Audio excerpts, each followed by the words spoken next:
I think it's a good thing for the growers that they have to focus on growing strawberries, and they don't have to worry about the selling of the product. So that's a big advantage, I think, for the cooperative and for the growers. So, in fact, the growers are part of the cooperative, and then they bring all their strawberries they produce. They bring it to the cooperative itself. There it's the quality is monitored, and then they make blocks of the different qualities, different sizes, different varieties, and then it's sold by the clock. So the buyers, they push the price they want to pay for it, and then they have the daily price, so it's a very transparent system.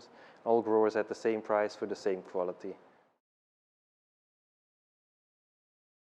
I'm director now of the research center of Hoogstraten. What we do is applied scientific research, so we have glasshouses, open fields, we have all kind of cultivation systems to do the trials in research for the growers. So our board consists of growers, also people from government, from other research institutes, and there we determine which research we have to do and in which direction we should go. So that's how we work. And then we try to answer all the questions from the growers. So we're working on different varieties, IPM, other pest disease management, fertilization, new growing techniques. So all these kind of things we work on. So in fact, our link with the growers is really important to do the research they want, and we try to work for all the growers. So we have a lot of contact, we come at their farms, and that's really important, I think.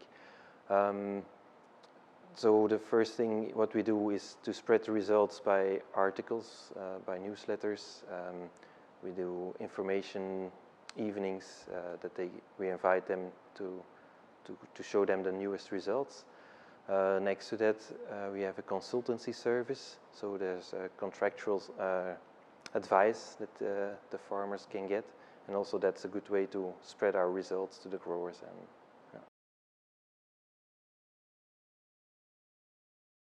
First, the traditional system was planting in August and then harvesting in June. So that was the classical system in the soil. Then many years ago, they started with covering the crops to advance the season. So then the production was extended from May till June. Then the next step was the cold storage of plants. So with delayed plantings, so they can harvest until mid-September. So then they had quite a few months of producing of strawberries in the soil. And then afterwards, with the substrate culture mainly, the new systems came with plastic greenhouses, glass houses, tabletops, and then with heated glass houses. And then the season was from March till end of December in that way.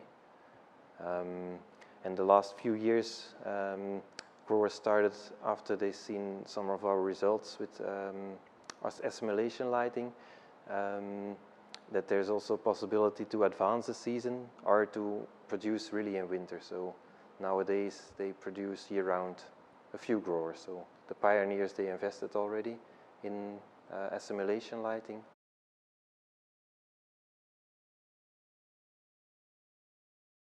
I don't think all growers should go in that direction. It's not the goal to produce many strawberries in winter, but it's good there is some Belgian strawberries available. So that's a good evolution, I believe, for the marketing side of the story. But it's not necessary all growers do this assimilation lighting, I think. Because there's also strawberries coming from south of Europe. They're also available on the market. They're cheaper than the Belgian ones, but it's quite costly to produce in that way. But the consumers prefer the Belgian strawberries. I think it's another type of strawberry, so they're used to have a bit softer strawberries, and that's one of the reasons, I believe. And also the shape is different, so for the Belgian consumers, it's more attractive, I believe. So, main variety is El Santa. El Santa is, it's an old variety, 30 years or something now, but it's a very good variety overall. It can grow in all the cultivation systems we have, so that's one of the reasons it's still the most important variety. So we organize a conference where we want to bridge the gap between the industry, strawberry industry, and the scientists. So we have some sessions that we bring people in contact with each other, that the research can make the priorities also based on what the consumers demand and the market demands. So that's what we would like to do. So we had 2 editions already in the past, one in 2010 and one in 2013. Okay. So this is the 3rd conference we will organize. And I think it's really important to continue with high quality strawberries. I think that's the main strength of the Hoogstraten strawberries, and continuously looking to improve the sustainability and so on. So I think that's one of the important things to continue with.